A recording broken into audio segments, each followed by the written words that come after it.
Drago mi je da vas vidim u ovolikom broju i posebno mi je čast da večeras možemo predstaviti austrijskog filozofa i teoretičara psihoanalize Roberta Pfallera.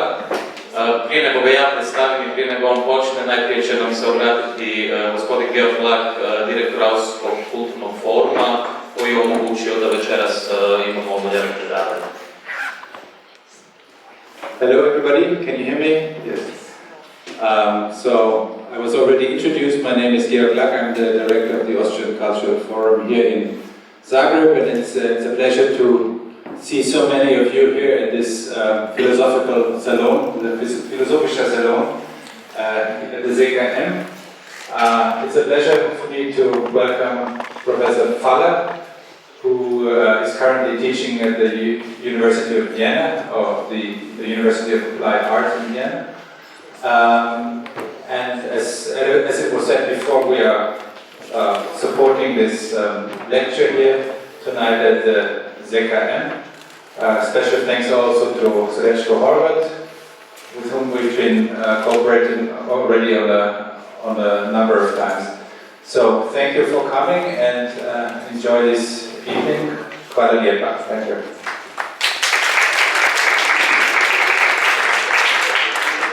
So I will also turn into English and switch to English and say just a few words about Robert Pfaller. Currently he is a professor of philosophy at the University of Applied Arts in Vienna, and I think the last time we had the opportunity to hear and see him in Croatia was, I think, exactly 10 years ago. When he presented his studies about interpassivity, which is a term which I could say so made him famous in the academic but also broader world. As you probably know, Slavoj Žižek used this concept very often later. But in the meantime, Robert Pfaller has published several books, I think 5 or even 6, The Illusion and the Anderen, which was published, I think, 2002. At Surkamp, and the last book, in the meantime he published also other books, but the last book he published is Zweite Welten und andere Lebenselixiere, which in English would be Second Worlds and Other Life, I don't know, you will explain it. But, so, and this is actually the topic of tonight's lecture. I will leave you the floor, and later we will have a discussion with video. And thanks a lot for being here. Thank you. Thank you very much for this kind introduction. Good evening, ladies and gentlemen. I'm very glad to be here again, and I still remember vividly the wonderful discussion that we had after my last lecture here in Zagreb. Well, actually, I never was in the predicament to say the title of my last book in English, but I think it would go Second Worlds and Other Life-Enhancing Substances. Not drugs, but life-enhancing drugs or drinks. So, I would like to start with a remark made by the Italian writer Natalia Ginzburg, who wrote in her book The Imaginary Life 2 wonderful sentences which gave me a lot to think. The sentences go like this: why do we not live the way that we dream? And why, nevertheless, do we still have to dream?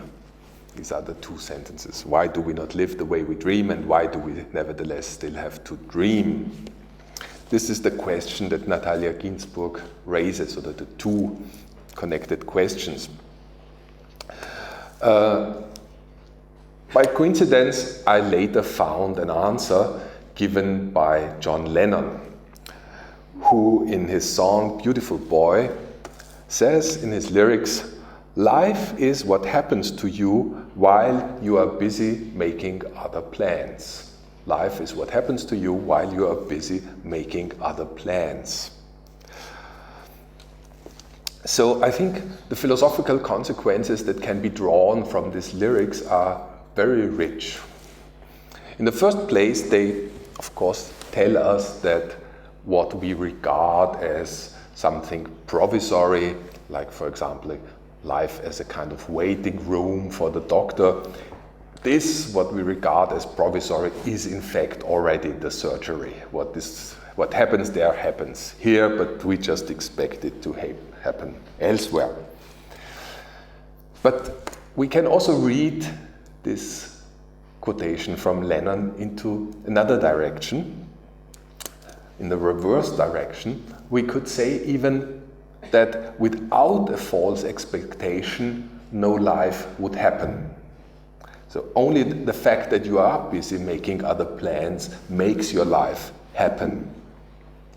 So a deviant expectation, a deviant plan, is a condition for life. And here I think we encounter for the first time what I would call the necessity of second worlds. Second worlds are precisely those plans we have to make in order to allow for a different life to happen. So in this quite tricky structure, we can find now several possibilities. The first would simply be that we do not make plans, we do not develop expectations, and then of course no life would happen. The second possibility, which is the sad case of many times, is that we develop expectations, that we make plans, but then a different life happens, and so the true life appears as the wrong life to us, as the false life, the life that does not correspond to our plans. But the third possibility, I think, arises from knowing precisely that. If we know that a deviant plan is a condition for a life that does not look like the plan, then I think we are able maybe to trick our fate and expect one thing and then secretly be happy with another thing. In fact, if you look around, I think you can see most people knowingly or unknowingly practicing this principle. So they are either on the stage of the second or on the third possibility. If you look, for example, at the love life of your closest friends, you will probably quite quickly find out that almost nobody lives the way he or she considers it to be right, or nobody lives the way the plans go. So, for example, people who are very reliable partners dream of sidestepping and having a more exciting life. Those who have the exciting life dream of stability. Those who have indulged in serial monogamy dream of permanent monogamy. The best friends who engaged in permanent monogamy envy those who are engaged in serial monogamy, and so on. I even once encountered a couple, they divorced about the question whether they wanted to have a child or not. The lady wanted to have a child, the husband did not want to have a child. They found this not negotiable and separated. Soon after that, the man became father with another woman, was a happy father. The woman married another man without a child. They became happy without a child. So very often in couples, we can also say that the partner represents in a way your second world, or your deviant wish, or your deviant life in place of you. Lacan has put this in the nice formula that woman is the symptom of man. I am telling you all this, which you probably all know, on one particular reason, because I think that under the historical circumstances that we live in, these principles have been widely forgotten. So, for example, a kind of postmodernist code of conduct in sexual affairs encourages us to reveal our wishes. And if we say we want this and that, and then we negotiate with our partners who say that they want other things, and then we negotiate, and then we get the best out of it and make compromises, and then we will get what we want. But what if precisely our wish is not to reveal our wish? How should we then proceed according to a postmodernist code of conduct? Or if you think of experiences that you can easily get from watching TV series, very intelligent series like Sex and the City, for example, completely underestimated among intellectuals, to my judgment. Very often in Sex and the City you have a scene where people who had just dinner together are now confronting the question, should they spend the night together? And it is very significant, I think, that this can never be explicitly uttered. They cannot say, should we now spend the night together? But they have to say, wouldn't you like maybe to come with me for a coffee? So again, here you have the necessity of a second world. If you would not make a busy other plan, then life would not happen. If you would not rely upon coffee, then no night would be spent together.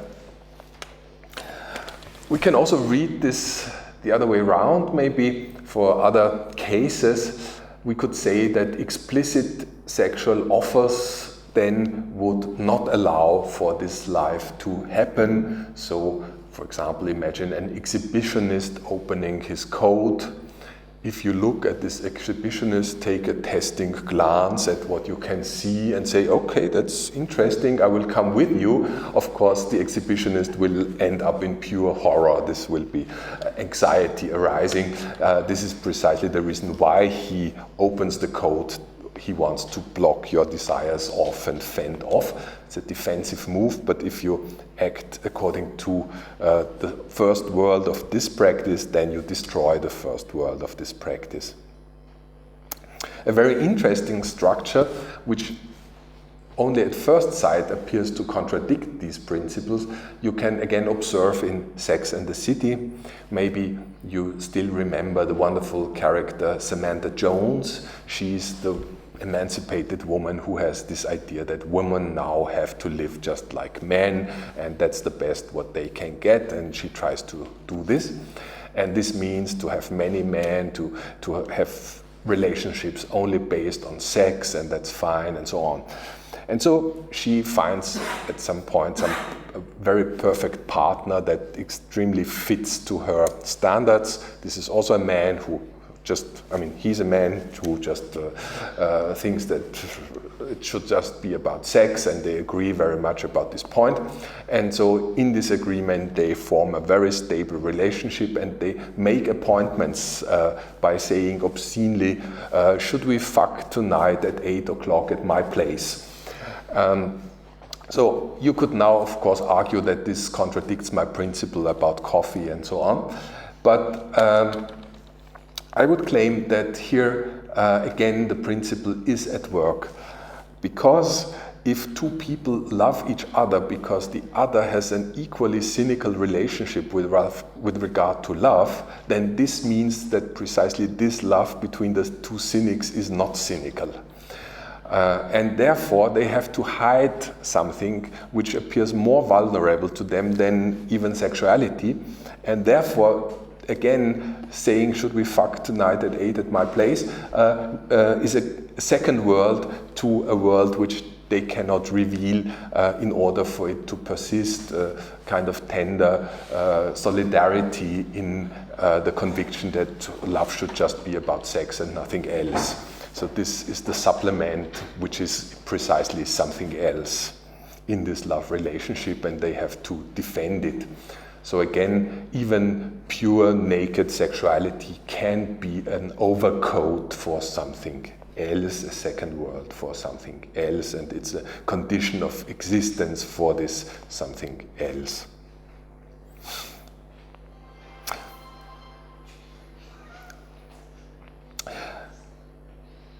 As a kind of postmodernist postmodernist predicament, I would claim that this oblivion that we need second worlds in order for the first world to appear and to happen shows itself very often in the impossibility of postmodern subjects to construct themselves. You know, everybody is now interpellated to construct him or herself with regard to every aspect of life, sexual identity, sexual orientation, political orientation, ethnical identity, whatever. What is interesting here is, I think, that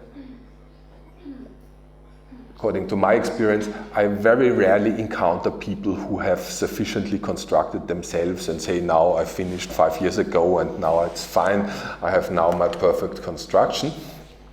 But apparently this constructing work can never be ended, and people seem to suffer from this endlessness, but on the other hand, they also somehow seem to defend this endlessness as if it were their most precious treasure.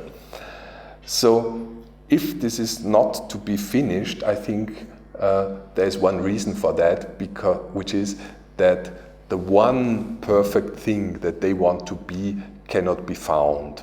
So it is precisely the fact that this construction that they try to build up, this perfect construction, is always just a one floor construction. It does not contain a superstructure, a second floor. So they construct everything, but they have the feeling that everything should be on the first floor. They cannot construct themselves as, like, for example, being a man, but dreaming of being a woman.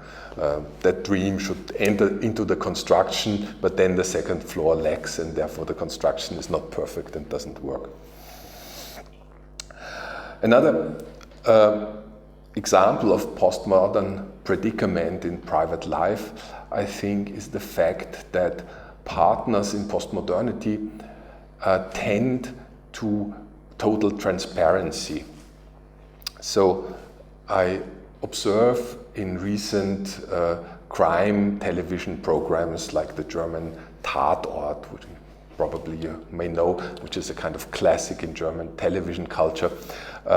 In this crime television programs, very often I observe, since like 5 or 10 years, a kind of standard situation.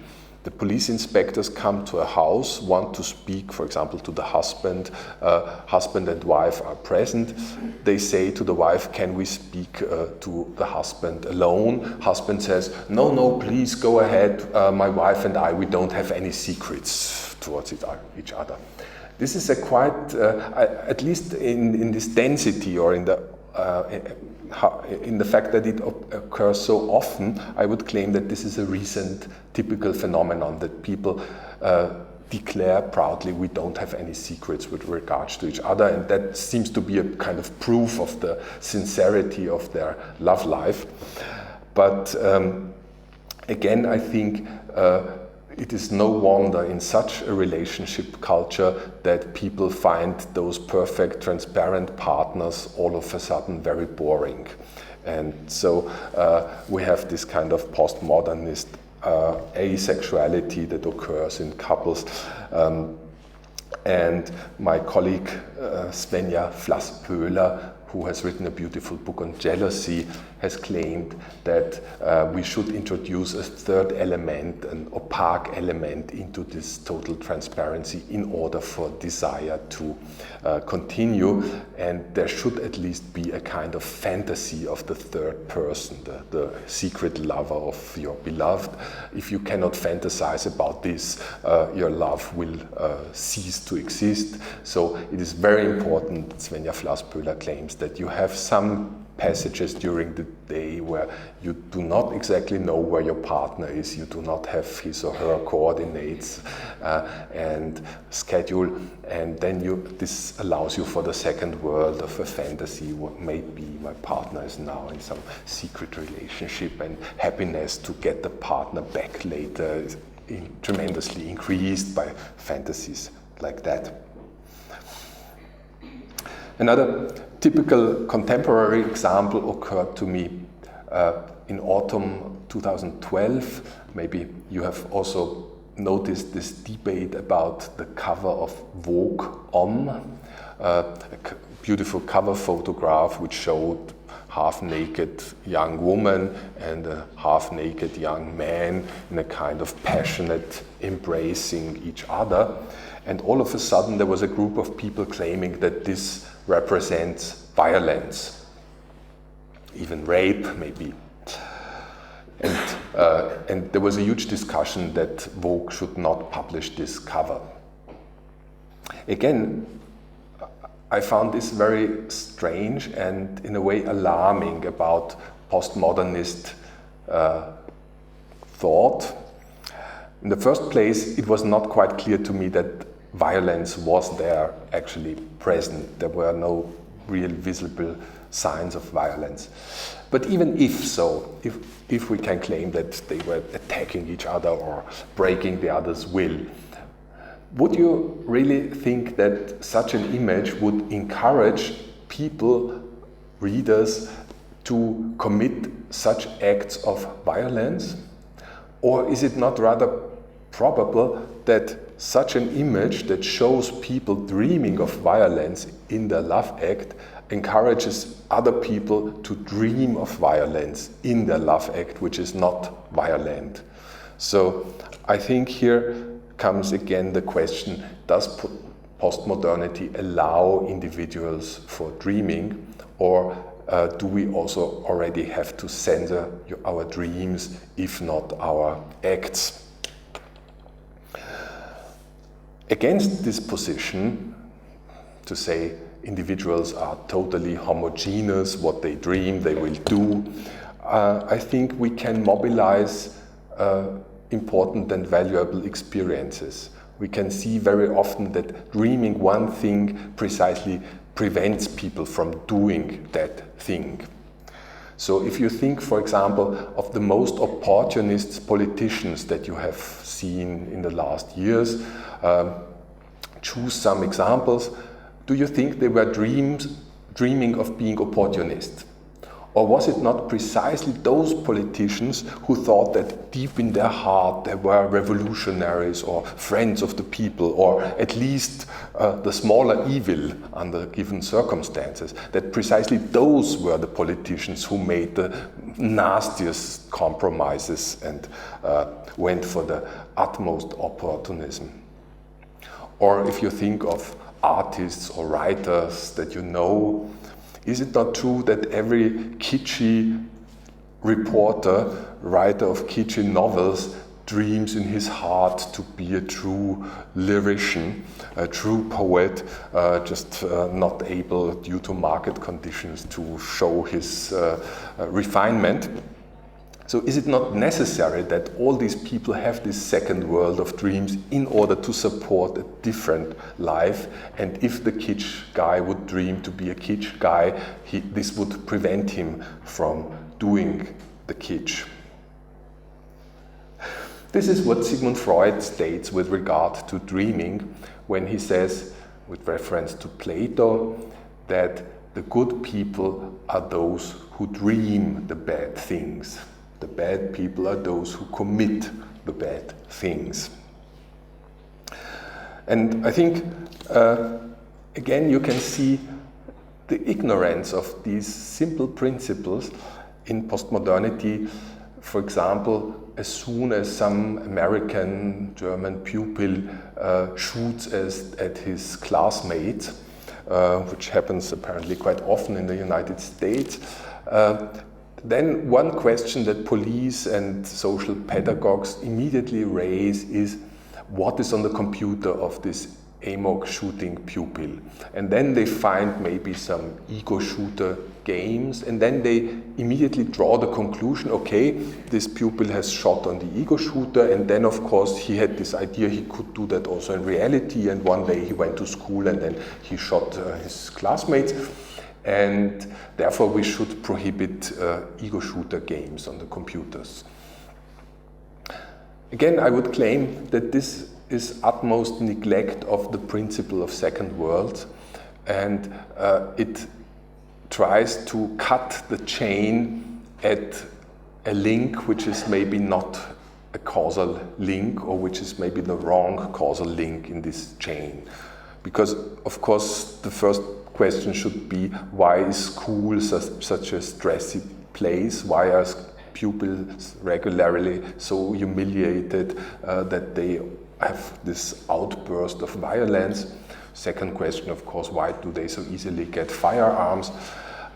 If we can cut it on those conditions, maybe we would be more likely to find solutions for these problems. But the computer game problem should probably be tackled from the opposite side. We should rather ask ourselves, how long maybe has shooting on the computer prevented those children from shooting at other children? How long maybe could they somehow get satisfaction or get a relief from playing something in order not to do it in reality? And how many pupils maybe never start shooting at their comrades precisely because they have a chance to get this relief from shooting at the computer? So if we find somebody who shot on the computer and then shot his classmates, we should not draw the conclusion that this was the reason for it. We should rather draw the conclusion that the reasons for shooting were so strong that even playing on the computer could not anymore prevent this guy from doing it.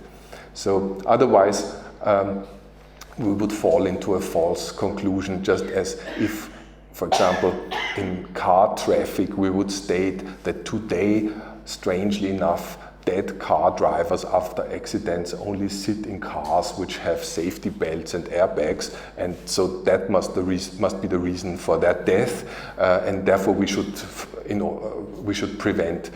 forbid safety belts and airbags. Then car drivers will survive. So we would then regard that which protected them but not strong enough as the cause for the accident. As you will know, this whole second world principle with regard to art has been formulated by Aristotle in his Poetics under the notion of catharsis.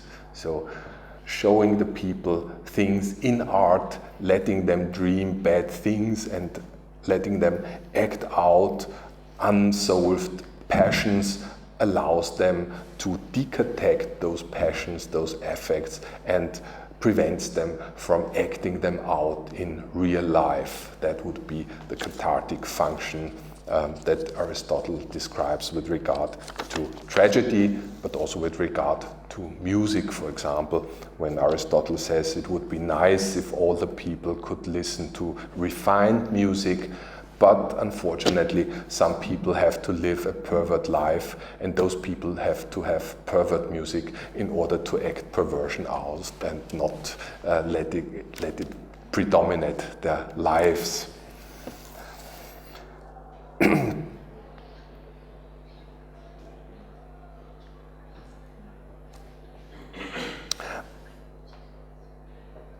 Very often, of course, we try to find other people who act out what we do not want to act out. I think this is a principle of talk show television, and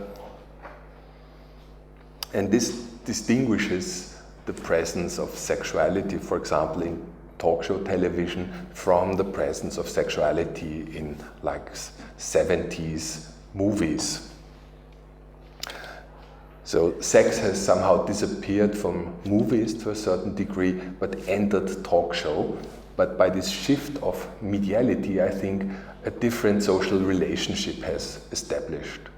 I would claim that spectators who watched movies like, for example, Last Tango in Paris or Trio Infernal, they regarded the behavior of the characters maybe not exactly as a model for their life, but they somehow took it maybe as an inspiration and thought, well, I might not have it in such extremity, but it is something that could enhance my life a little bit, and at least dreaming of it to a certain extent would make my life better. This is not the case with the talk show guest who explains that he's a necrophiliac or that he commits sadomasochist acts with his own mother. In such cases, spectators do not identify to this spectacle, and they do not have the feeling that, oh yes, maybe I should also ask my mother, or maybe I can find also a dead body and try. No, this is not at all the case, but spectators of talk show like to see that, and they look there in a fascinated way, but they are also very relieved to have a kind of black sheep at which they can point with their fingers and say, look how obscene and how perverse, this is a necrophiliac, I'm very glad that I'm not so. So I think this is a very interesting shift in perspective with regard to the heroes and heroines that we have now on our television screens. They are not anymore a source of inspiration, but they are black sheeps that we let dark passions live in our place in order not to act them out ourselves. Of course, postmodern television also presents us terrible examples of people who at first sight again seem to contradict our principle of second worlds. Is it not true that postmodern television, for example, shows us people who are really totally primitive? For example, those young guys who commit coma drinking, not the slightest trace of refinement in them. They just blow away their heads with enormous amount of alcohol every Friday. Or totally shameless people, these people from the lower classes that now engage in this strange pornographic culture and expose it immediately for television. Or even total idiots. This has been one of the triggers of the Bologna reform at the university. The official propaganda was that now an enormous mass of idiots will come to the universities and they will not understand what university could be and this multiplicity of choices, what they can choose as lessons and seminars that will completely go beyond their capabilities, and therefore we have to regulate this all very strictly so that all this huge amount of idiots can be satisfied and gratified with a university degree. So, or we have other idiots like screen characters like Ali G, character invented by the British comedian Sacha Baron Cohen, who has this juvenile rapper Ali G, who apparently doesn't know anything, and he always makes these interviews with prominent people, for example the president of the United States Rifle Association, and then Ali G asks this man, is it true that rifles have got a bad reputation these days? And the president says yes. And then Ali G says, did then anything bad happen to people due to firearms? And the president says, yes, unfortunately. And then Ali G says, when did this happen? So here again we find a character which is totally simple, or also the other character that you probably know, Borat, the man from Kazakhstan who does not have any culture whatsoever, and well-meaning, tolerant Western people give him good advices for good behavior. He's very grateful for the smallest advice, kisses the advisor, but still it does not work because the legs are so big that they can never be filled with good advices. So all these examples seem to show that in postmodernity at least we have to do with real idiots, with real simple people who do not have the slightest second world, who just indulge in utmost primitivity and homogeneity. Yet, of course, due to what Sigmund Freud has told us, we have to discern the gaze of another in this simplicity. Or to put it into other words, we should claim that every simple being has got a second being or an observer who wants the first to be that simple. So, for example, if we have Austrian television, a program, Friday Night Fever, then some television teams from the capital Vienna go happily out and explore the provinces and go to a discotheque in the province and want to see the barbarians, how they behave on their Friday nights. And the barbarians are very sensitive for this feeling of inferiority which is conferred upon them when the camera comes. And then, of course, they start to rebel against this expectation, and they somehow act it out in a provocative manner, I would claim. What they do is actually somehow to show this elitist Viennese people, if you regard me as a primitive, then I will show you a real primitive, so that you are really shocked. The same happens, of course, also in school, for example, when the teacher regards a few pupils as stupid, then the stupid pupils immediately emerge and answer more stupid than they have ever been. Also in these gestures, a kind of rebellion against the expectation of other has to be read. In theory, this has been nicely explained by the British cultural theorist Stephen Greenblatt in his book Filthy Rituals. He starts this consideration with a historical example where a group of Indians in New Mexico invited, middle of 19th century, an officer of the American Army who was a kind of hobby ethnologist, and they invited him to take part in a secret ritual that they had never revealed to a white man before. So this man was very honored and pleased and came there with big expectations. But what he was shown then was very disappointing. The Indians indulged in a terrible, obscene ceremony where they acted with excrements and drank urine and said if they had been able to do it outside, they would even have done more. So it was totally disgusting, but soon the anthropologist got the idea that they also somehow mimicked the ritual of a Catholic mass, and so there was a kind of relationship with their observer. He got this idea this did not happen independently from his presence as an observer there, and it was made up for his eyes. And even historical examples pop up to him, and also this American officer had this idea that there's a kind of a stereotype through history that some groups often start acting rituals with excrements with regard to another group that regards them as inferior. That's the idea of Stephen Greenblatt. So wherever we have a kind of social conflict where one group regards the other as inferior, the inferior group starts to protest, often by using excrements and somehow stating to the other, you regard us as barbarians, now we show you what real barbarians can do. A kind of recognition of the inferiority, but also a kind of rebellion against this inferiority at the same time, as Greenblatt states, I think perspicuously with regard to this behavior. So I think this is the important principle from which we have to learn here, also with political respect.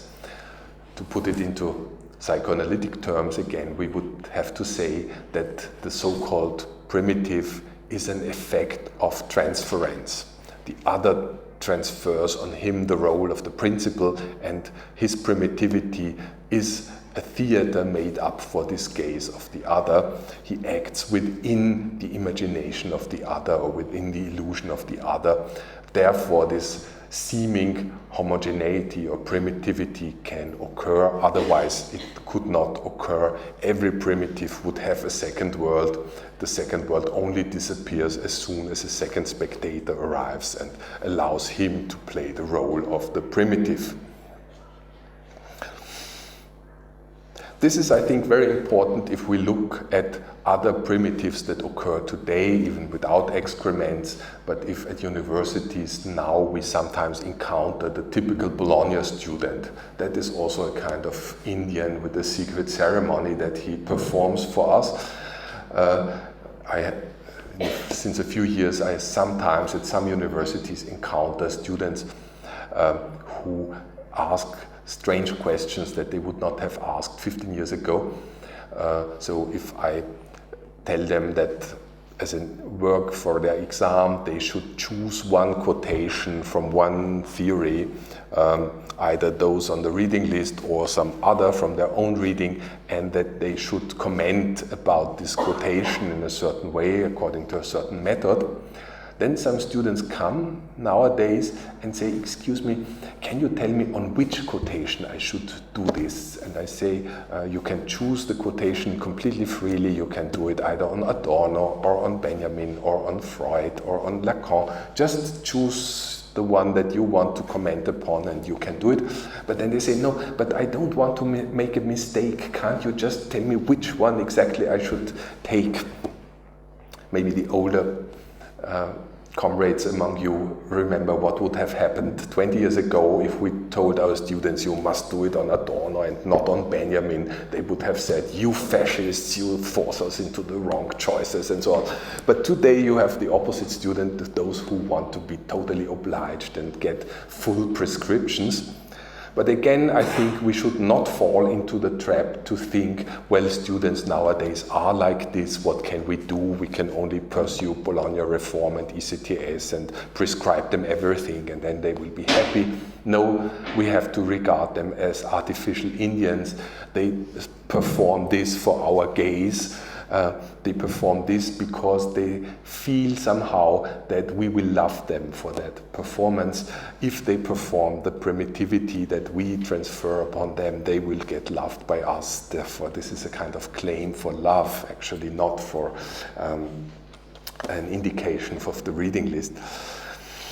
So I think this is the reason why we should not allow any political apparatuses to treat anybody as a homogeneous person, that why we should fight against all these political measures taken in the name of primitive people, those students who do not know anything and for whose sake we have to make these universities reforms, or all other primitive people who are, for example, so vulnerable in their religious feelings that we have to remove all caricatures or all movies that could offend their total sensitivity in religious matters. So I think all these seeming primitivities are staged and artificial phenomena of transference, and we should not fall into the trap to regard them as original and utmost conditions for our behavior. And therefore, I think we should also start fighting those political institutions which have established in the name of those primitives, Bologna reform, ECTS, measures taken for the vulnerability of people with regard to their religious feelings, sexual identity, ethnic identity, whatever. We should not allow any apparatus to treat anybody as such a primitive being. And I think this is important due to a certain political development that we have experienced. I think many apparatuses have cropped up in the last years precisely based on this agenda that they have discovered some primitives and that they have to do something now for the sake of those primitives. I think this corresponds to a political situation where the state has shifted from a function to support the individuals to a function where the state claims health from the individuals. So instead of supporting us with regard to infrastructure, social security, pension, education, the state now claims something. It becomes our duty to be healthy. It's not the duty of the state to support us, but our duty to be healthy. And I think such a state starts to play on the vulnerability and the sensitivity of individuals. This is the immediate consequence. And for a long time, I think we have taken these policies as emancipatory, it appeared that there was nothing wrong, that politicians were so concerned about these weak people, about these stupid people, these uneducated people, these vulnerable people. So it seemed to be okay that somebody took care of the weakest in society.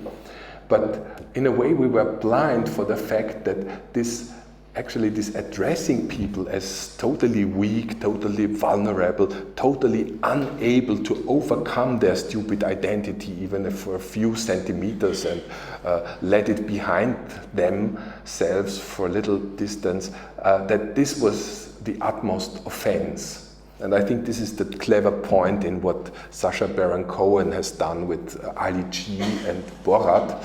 He reveals precisely that this so-called postmodernist tolerance is the utmost racism. That people say, well, we have now a guest from Kazakhstan and you know they don't have any culture there and we have to be very polite and tell them everything. So this is only at first sight tolerant, but of course silently this is utmost racism, that nobody ever says, listen Mr. Board, tell me, how do you do this in Kazakhstan at home? You must also have a solution for I don't know what, but you must have one. Tell us how it is there. But this is never claimed from him, and this is precisely postmodernist tolerance to suppose that the other does not have anything to show. So I think we have to state that playing on the sensitivity, on the vulnerability of people is an offense against those people, and it causes a severe damage. It is the damage of those people's pride. If I treat you as completely vulnerable, that means I would treat you as totally unable to overcome your vulnerability in public space and behave as civilized people. I think this is the stake at this postmodernist shift from the supporting state to the prohibiting state, that the prohibiting state plays on the vulnerability of the people, or at the claim of the vulnerability of the people, and at the same time totally destroys their pride. You can see that also under many other symptoms. For example, when people are only allowed to express their feelings but not their thoughts, for example. They are not called as political citizens, they are not interpellated as adult people who can say something which is relevant for society. No, they are only interpellated as suffering, stupid individuals which can only express the feelings of their suffering. So I think what we should keep in mind here is, regardless of the particular question, that in a lot of post-political measures today, this is taking place, that postmodernist politics plays on the vulnerable bourgeois and does not allow this bourgeois to proceed to the proud citizen.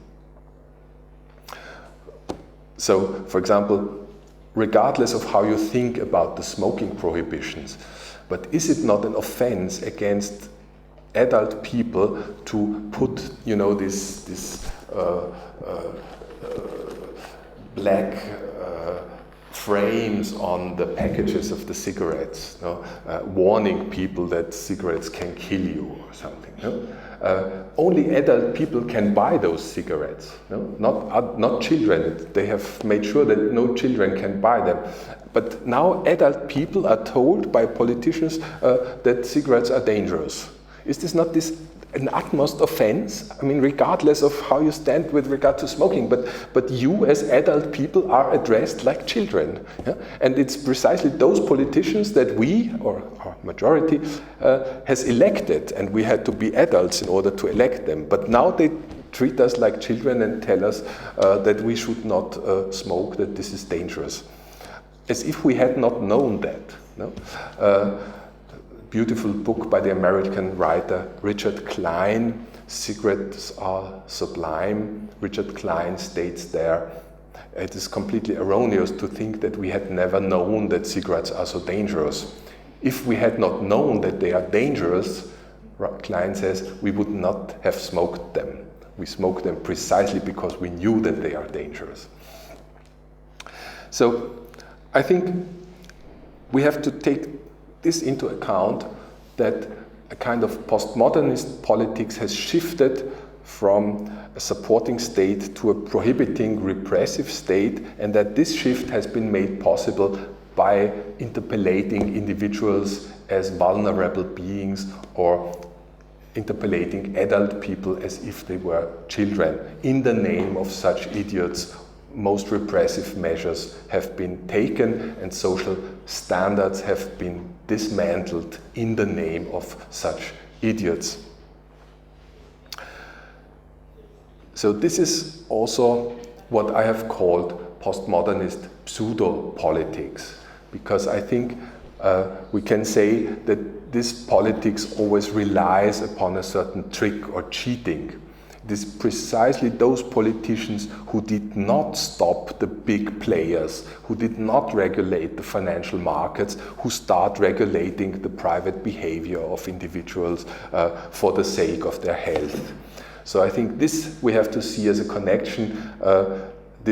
This politics makes a shift from the questions for which it is there to questions for which it is not there, and instead of prohibiting the powerful forces and putting them into rational limits, they start to impose irrational limits upon individuals.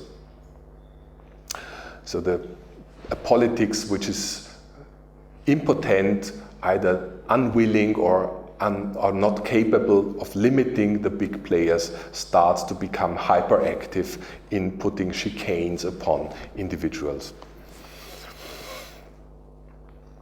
I think this is extremely damaging as a type of mass education, because I think here, what is it that people learn from this education? It is the fact that they are only heard if they complain. They are only lovable if they are weak and vulnerable. And I think that allows for a type of people to emerge who are totally vulnerable, total idiots, total complainers, and who are keen to obey orders. And those people which are getting produced by these pseudo-politics are people who always hate the happiness of the other. That's what this politics tells them. Be careful if the other is happy, this will be on your own detriment.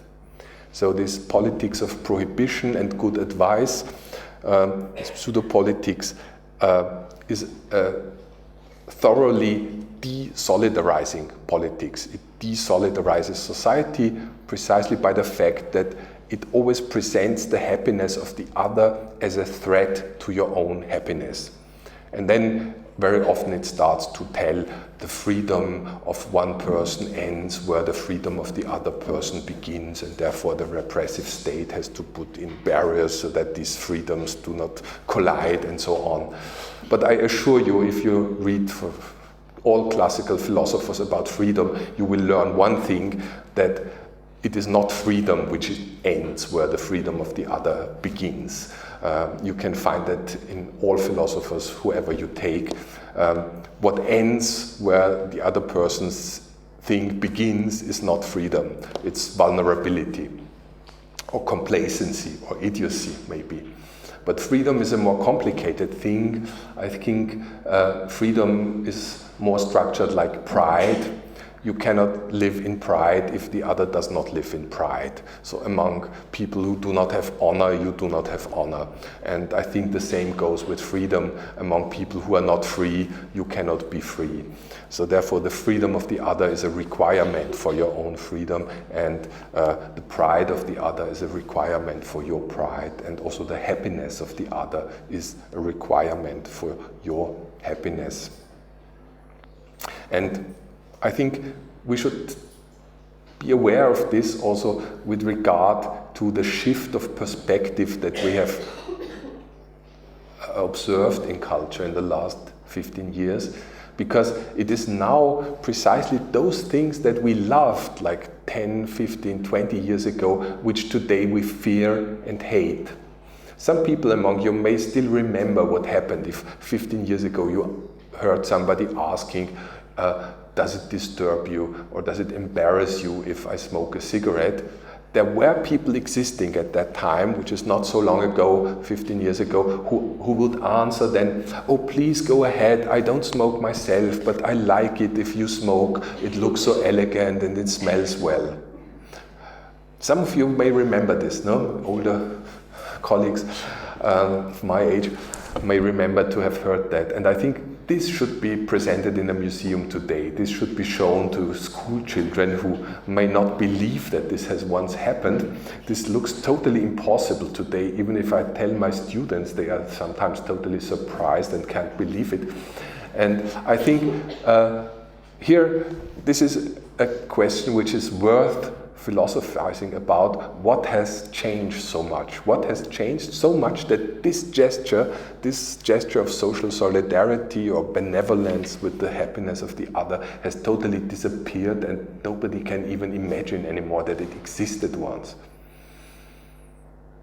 What is the reason? I think we can explain it again along the lines that I have tried to line out for you.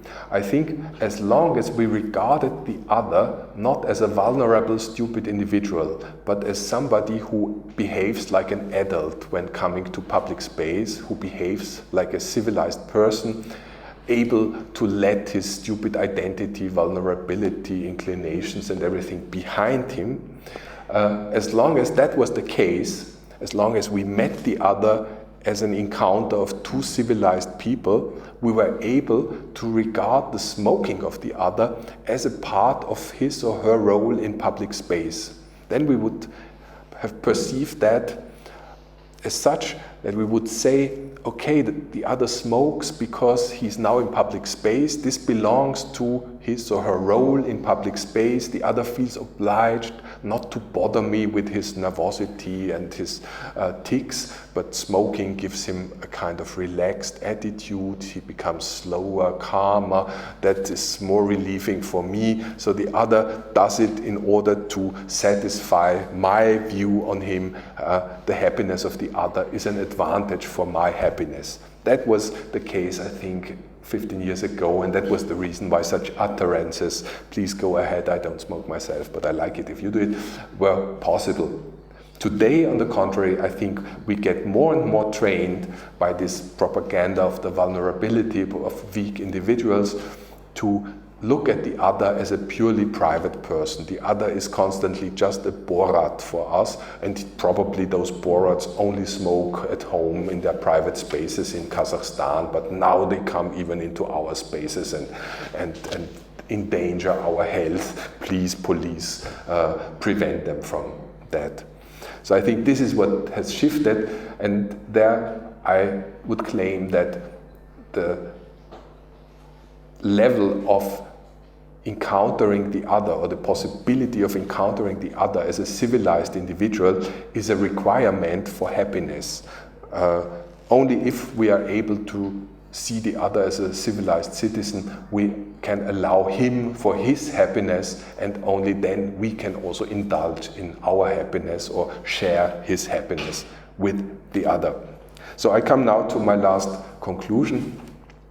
I think what I've been trying to tell you about this principle of second worlds and this structure of pseudo-politics which have established precisely by ignoring the existence of second worlds in individuals, I think this leads to an advice for a political strategy. We all know that in this last financial crisis, it was very difficult to identify the true enemy. As opposed to former class struggles, it was very difficult to identify those people who really profited from the changes. So there were 99% apparently agreeing on that what was going on was bad. Even managers on Wall Street sometimes gave a few dollars to the occupant people and said, yes, deep in our hearts we are in solidarity with you. Even Jean-Claude Juncker agreed recently with my colleague David Brecht on television that money cannot make people happy, and deep in his heart he would also find these neoliberal politics that he has contributed to not so good and so on. So where is the enemy if even the enemies speak this second world language? If we cannot find the true enemy, I would suggest let us attack his allies. Let us attack those pseudo-political apparatuses who always speak in the name of weak individuals. Because I think they form the second world of the bad world of neoliberalism. This second world constituted of a constant concern of some weak people. This is precisely the second world of a first world which is not at all concerned about suffering of masses and millions of people. So let us attack this nice, tender world of vulnerability and being taken care of, and then we bring the first world into trouble. I think this is what we can do today. The enemy may sit in the next office. Let's attack those enemies and destroy this pseudo-politics in the name of weak individuals. Then we will get strong individuals who will not bear what is going on today. Thank you very much for your attention.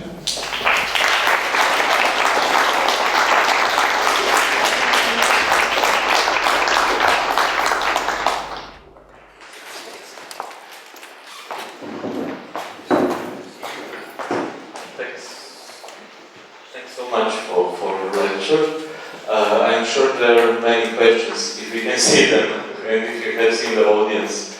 So maybe we can start right now and I will pose my questions later, or you just raise your hand and the mic will come. I don't have a question actually, it's more like a comment. So I think it's the vision of, these two worlds. And the first thing that came to my mind is like, when you mentioned Lenin, is people asking Patti Smith, but very early. So, what do you think about breaking to the other side? And she said, well, it's not just once breaking to the other side, it's constantly breaking to the other side.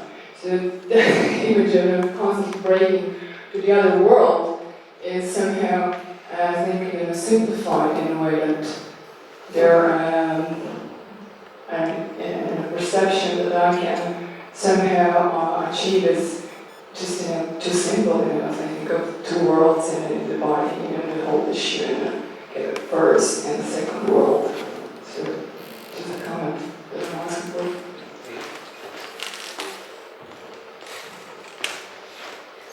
You want to answer or? Well, I do not object complexity, but I think with regard to the simplicity which is imposed upon us currently, it is already a very relieving first step to say that there are at least two worlds in every question. But of course you're right that every single part of our life has got a specific second world to it, that makes things complicated. But again, I think the important thing is to remember something that the philosopher Louis Althusser has described as a kind of mechanism in social life, that if you push one side up, the other side will go down. It's not always that if you push one thing up, everything will lift up, but social reality is constructed like this mechanical reversing mechanism that you have to look in any question. If I push here, will the other side go down or up, and how many links are there between my point of intervention and the result. So I think at least this idea that in some cases dreaming does not bring about an equally bad reality, but precisely prevents a bad reality, at least this, I think, contributes to letting us see our contemporary world in a bit more of complexity. Any other questions? Oh, there's a question from the man behind the scene.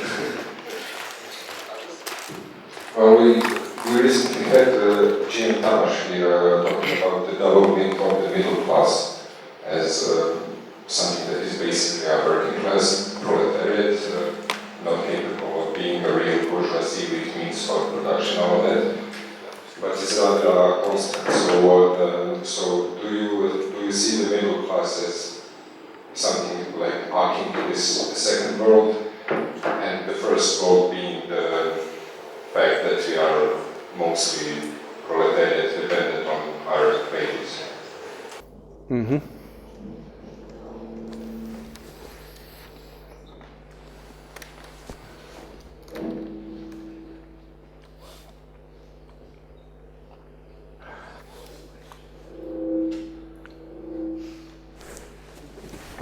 Well, of course you're right that this immediately concerns a question of class division. But I would claim that it is not always upper classes that address lower classes as babies or children. I think, unfortunately, it is much worse. It is pseudo-political apparatuses of the left who address their own clientele as babies or vulnerable people or students remote from education and so on. So just recall that Bologna reform was not made by the extreme right. Bologna reform was made by social democrats. So very often it is people who profit from their own class who establish pseudo-political apparatuses. More questions?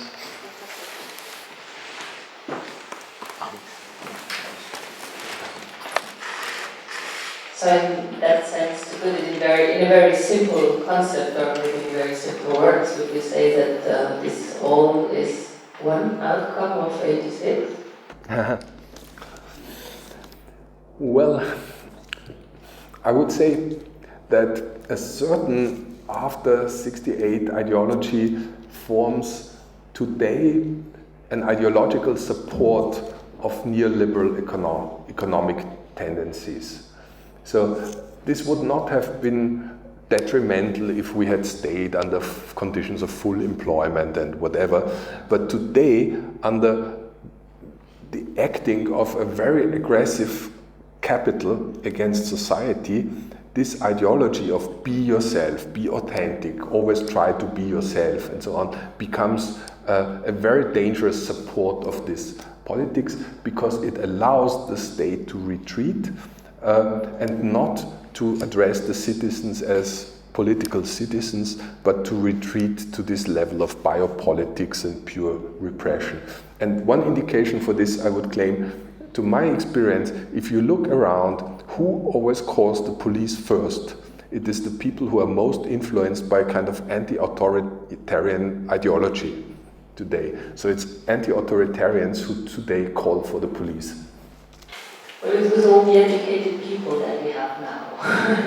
Sorry? What is with all the educated people that we have now? We are developing into a society that is, to a great percentage, built of people who have more and more education. And so, on the other side, there's a lot of educated people who do not have a job then in the end, because obviously, or as it seems, society just cannot absorb or cannot use all those educated people, as it seems now, especially in academia.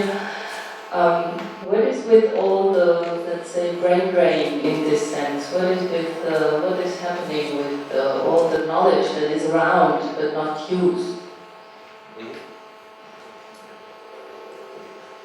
Well, of course, we have to state that education alone is not a remedy or defense against even totalitarianism or fascism. No? This happened to very educated people, and they contributed a lot to it.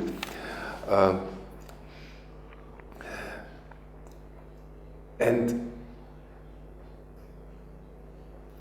I think what you describe is one of precisely one of the reasons of those developments also. Of course, it is the competition among, the increased competition among educated people that has also allowed for certain of these developments to emerge.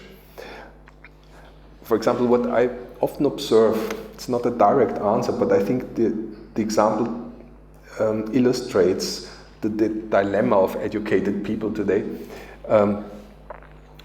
What I often observe is that under the conditions of competition today, we have certain educated people who exactly build their own existence on the mistakes that they make. So, for example, I do not know if you have in Croatia a national agency for funding of scientific research. But there's one in the European Union, and for example in Austria we have one, and in Germany there is one. So have you ever tried to make an application with a research program at one of those instances? You will immediately discover that you cannot do it. And why can you not do it? Because everything has been made transparent, so that there is no arbitrarity in some people giving you the project and not to your colleague. No, everything has to be very transparent, and therefore the procedure has become extremely complicated. So nobody can understand the procedure and fill in the forms. They are much too complicated. So the only chance for you to get such a grant is that you know somebody from the inner circle of those who established the transparent forms. So then you maybe have a chance to get it. And that's the reason why, for example, all the universities now hire people who formerly worked for the national or EU research funds, and precisely the fact that they did not succeed in making the conditions transparent allows for their own existence. Now they are highly paid by the universities in order to tell them how to make an application for that. And I think this is a typical scheme of many types of application that we face today, and this is a kind of perverted concurrence. These people always win against the other people who do not live on their mistakes. What is the other dimension of this transparent world, postmodern? Is there any other dimension? The second world. The second world of this. Yes, I would claim that precisely those apparatuses who permanently speak in the name of the vulnerable individual, they are a second world of a very cruel first world. So making millions of people unemployed, but taking care of their lungs so that they don't smoke unemployed. I think that is a first and second world together. Or another example, a friend of mine, colleague just returned from Colombia. He noticed that 3 million people there are without hygienic water, so they don't get clean water, but the government takes a lot of care that they don't smoke. How is it, is there any relation between two dimensions, second world, addressing the action and the question of ideology? Yes, thank you. Yes, of course. I think The social action. the social action, yes. Just recall the quotation of Karl Marx, no? We have to sing to those conditions their own melody, and that will make it dance. And the second world always sings a different melody, and therefore it supports the first world. If you destroy this second melody and sing to the first world its own melody, it seriously gets into trouble. I have a question as well, thank you. Before we give the space to other questions. So you have mainly been speaking about if I got you right, emancipatory character of the second world, in the sense that if you have a relationship, you need the second world, you have to imagine that your lover has a lover, and so on and so on.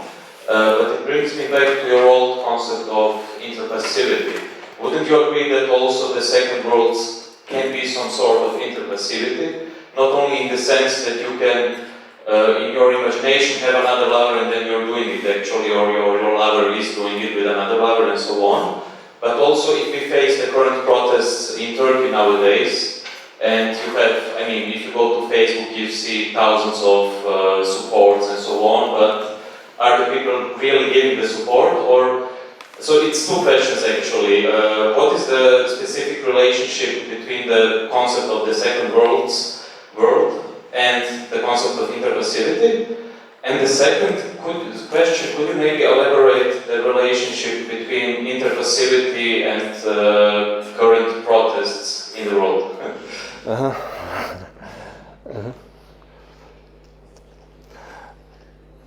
Okay, first I think I have to try to explain myself a little more clearly. I did not want to claim that second worlds are emancipatory. I just claim that second worlds are necessary supports of first worlds. So if the first worlds are good, then the second worlds are emancipatory supports of good first worlds. But if, as in neoliberalism, first worlds are very bad and dangerous for many people, then the second worlds that they have are of course a very dangerous support for this dangerous first world, and therefore we have to attack those second worlds of bad first worlds in order to bring them into trouble. And that's the value of ideological struggle and political struggle, I think. With regard to the concept of interpassivity, it is not so easy to make a short bridge, but at least I can say one thing. If you recall the conditions under which I have tried to establish the concept of interpassivity, middle of the 90s, everybody at that time in media theory and in art theory was totally fond of concepts of interaction, interactivity, and so on. This has somehow perished, but nevertheless, concepts of participation have cropped up instead. And I think with regard to this, we could at least say that also interactivity and participation concept in the art is very often very disrespectful with the observer. They do not regard the observer as an adult critical observer. They regard the observer as a stupid child. You have somehow to make the child active so that the child doesn't make fuss. That's I think what is a kind of silent, tacit fantasy behind this interactive pedagogics, and therefore I tried to study the phenomena of interpassive behavior of some people who precisely did not want to participate, who did not even remain passive, but who delegated their passivity, and so were, for example, glad if the television comedy already laughed in their plays, so that they said, so I don't have to be interactive here, I don't even have to be passive here, it laughs in my plays, that's wonderful, I don't have to laugh here, I have the highest distance to it that I can get. So in this kind of loss of social distance, which does not allow the other to be an adult, but we come so close together that we can only be children and vulnerable idiots. Under these conditions, interpassivity was a study of a behavior that could be seen as a rebellion against this loss of social distance and against the let us say, the degradation of society into a community.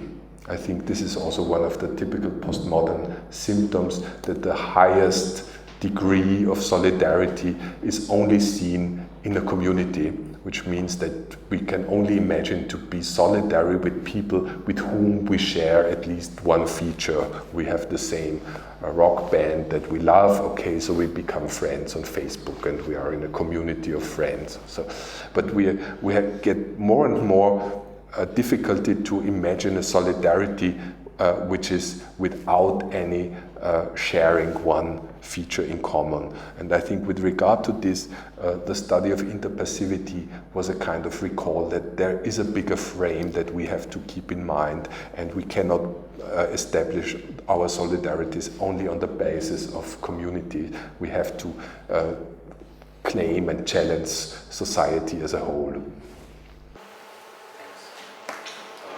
Are there any other questions? There is one there.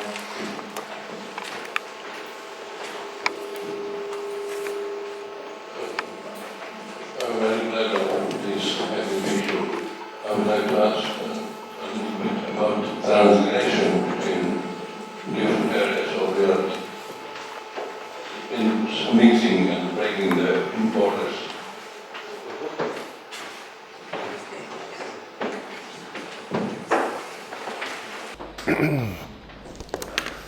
Thank you very much. Yes, you recall one concept which has been crucial for me, concept by Georges Bataille, which has been crucial especially for my last book, What is Life Worth Living For? Elements of Materialist Philosophy.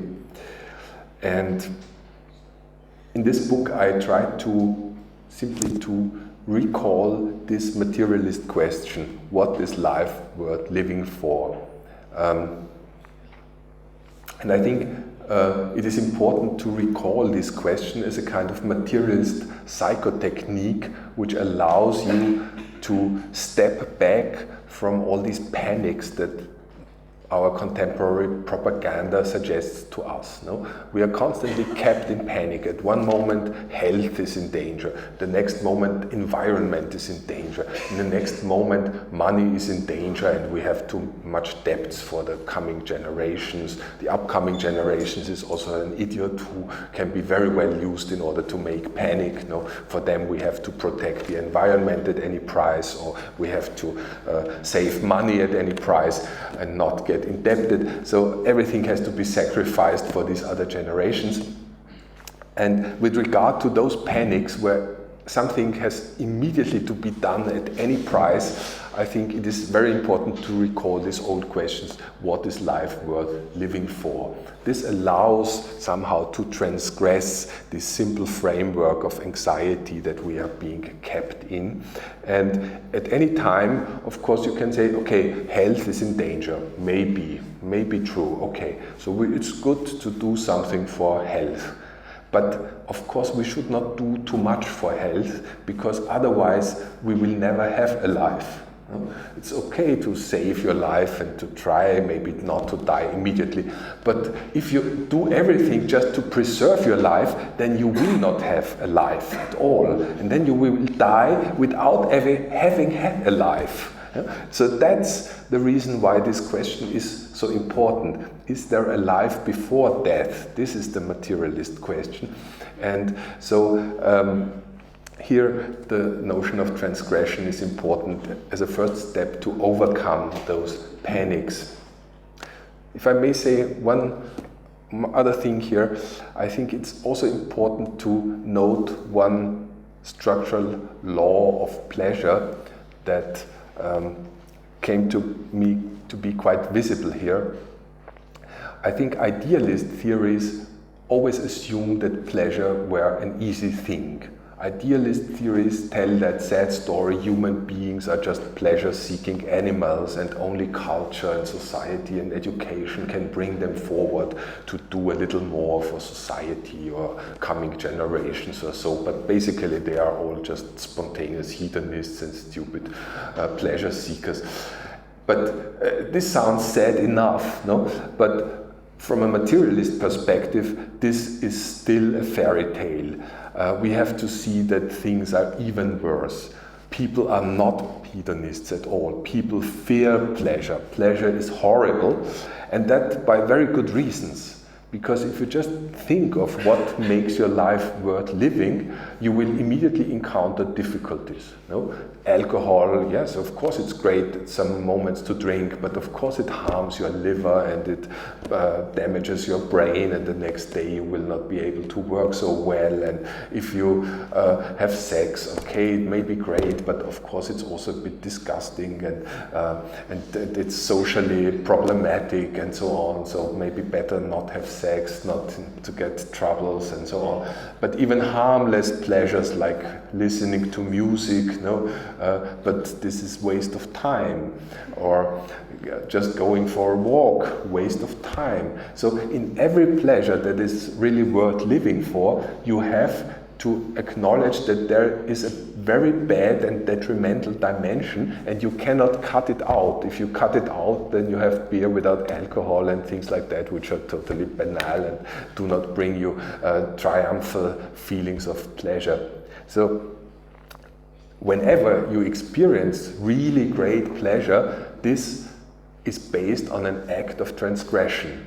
You transgress your everyday silly economy of taking care not to spend too much money, not to embarrass anybody, not to waste time and so on. This is okay for every day, but in some moments you have to overcome this rational principle and spend money, be generous, give gifts to everybody, invite a lot of people, have sex regardless of the consequences and so on.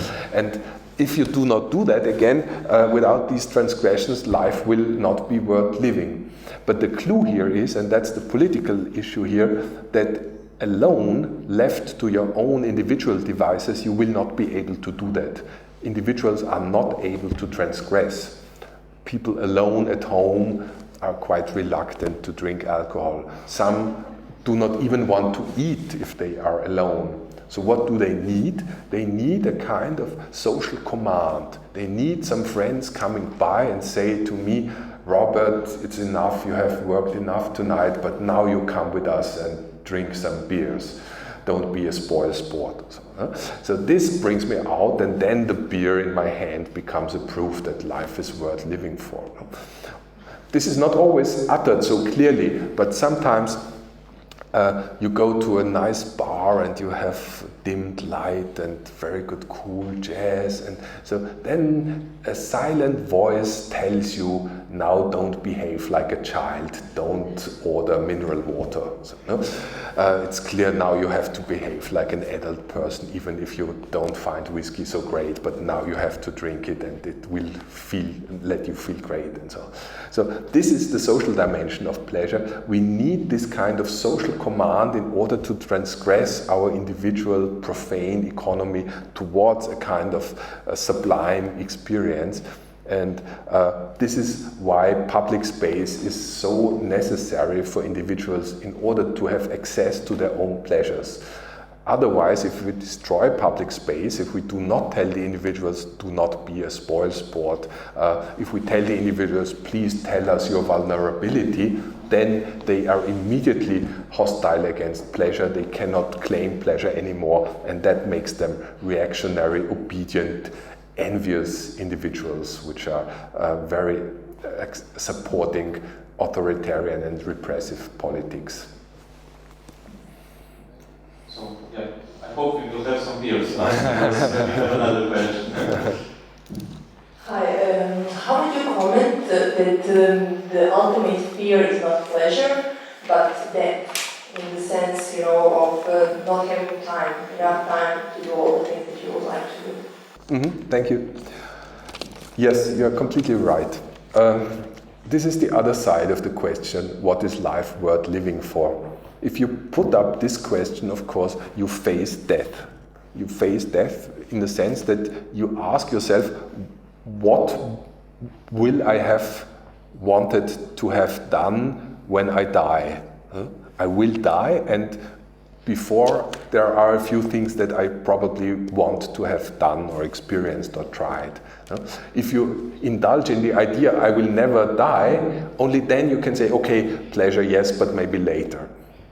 But if you say, okay, one day I will have died, and then it would be a shame if I had never tried a cohiba or never sucked a single malt, then you are facing death and you are approaching pleasure. And I think what we are today dealing with is a kind of ideology that suggests to the individuals kind of fantasy of, as Max Weber would have put it, inner worldly immortality. So if you don't smoke, if you don't drink alcohol, if you don't have sex, and if you always call the police when somebody embarrasses you, then you will never die. That's and I think this fantasy has got many sides to it. One of the sides is also this suggestion that you have to experience your own infinity. If you are truly yourself, you are like an infinite individual. Therefore, the new small cars can be ordered in like 120 different colors. So that's an infinity of choices that somehow suggests that you are an infinite individual. And I think this is also one of the phases of this fantasy. And in order to accede to pleasure, in order to become a political citizen, we somehow have to have a position of humor with regard to ourselves and look down upon us and say, well, we are finite individuals in every respect. We will die after some time, but also our pleasures are finite. We do not need a whole ocean to swim in summer. A very small lake is enough in order to be beyond our capacity. So we do not have to fly to a remote ocean in order to have it as a whole. There's enough water for us to drown. And so if we adopt this humorous position with regard to ourselves and not indulge in this narcissistic fantasy of immortality and infinitude of your own being, then we become accessible to pleasure, but then we are also able to transgress our stupid identity and look at it from a position that does not pertain to it. As we go, always has some kind of broad frame. And I would like to remind of the book from the 16th century, which you certainly know. It's De La Boétie, Voluntary Slavery. And why do we agree to live like this, and why do we go for something which is destructive to us? And there's also a man that you have mentioned earlier, and I know the context that you involved in his work, and this is the cycle that you have mentioned, deep-rooted self-destruction.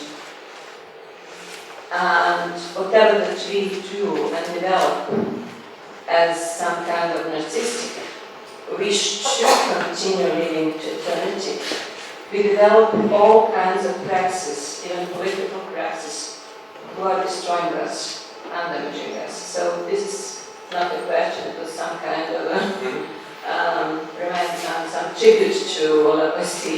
Yes, thank you very much. Yes, of course. I mean, it's quite obvious, precisely those ideologies which suggest our immortality, our indestructibility are contributed to our inner worldly destruction and detriment and unemployedness and so on. This is quite obvious. Maybe with regard to De La Boétie, I would like to say one word which might let my position also appear a little more clearly. I think with regard to the problem of freedom, there are two historical positions in philosophy. One tradition is started by De La Boétie, and I think his immediate follower is Immanuel Kant in his essay, What is Enlightenment? And many Marxists, like Frankfurt School Marxists, have followed this tradition. The basic line of this tradition is that lack of freedom is based on a lack of appropriation of freedom by the individuals, of a lack of subjectivization by the subjects. People are free, but they do not take their freedom, and they regard it as a strange object. There's an appearance of strangeness to it, and that makes them unfree. But with regard to contemporary ideology, I would say this is precisely our contemporary ideology. It constantly bombards us with injunctions that seem to pertain to that philosophical position. It says, take your freedom, take it, do it, be yourself. You are not enough of yourself. Try to become totally yourself, and so on. Appropriate everything. And with regard to this, I much more sympathize with another tradition which I think has roots in ancient philosophy, but which is clearly expressed by Spinoza, is the position that says people are unfree precisely when there is a surplus of feeling of freedom. So they are slaves when they feel too much to be free, when they feel to be free in actions in which they are not. And I think this is the philosophical remedy against the ideology of our times. We should rather reckon that we are not always free in our political actions. We are sometimes supporting things that we would not want to support, but by taking ourselves as autonomous, spontaneous actors, we blind ourselves against our own slavery. And that's exactly, I think, the trick that this contemporary ideology plays on and makes us slaves who feel very free. And I think that can only be criticized by a Spinozian type of thought. So maybe if there is a last question, we can give the space for it. If not, I would invite you all to join us somewhere in the city for a drink or two. I'm not sure what are Robert's plans, but Exactly the command that culture requires, yes. the material is clean. So I would like to thank you all for coming. I would like to thank ZN Theater for giving us the space, and I would like to thank the Österreichisches Kulturforum to practice my German, and I would like to thank Robert Pfaller for being with us in Zagreb. Thanks a lot. Thank you.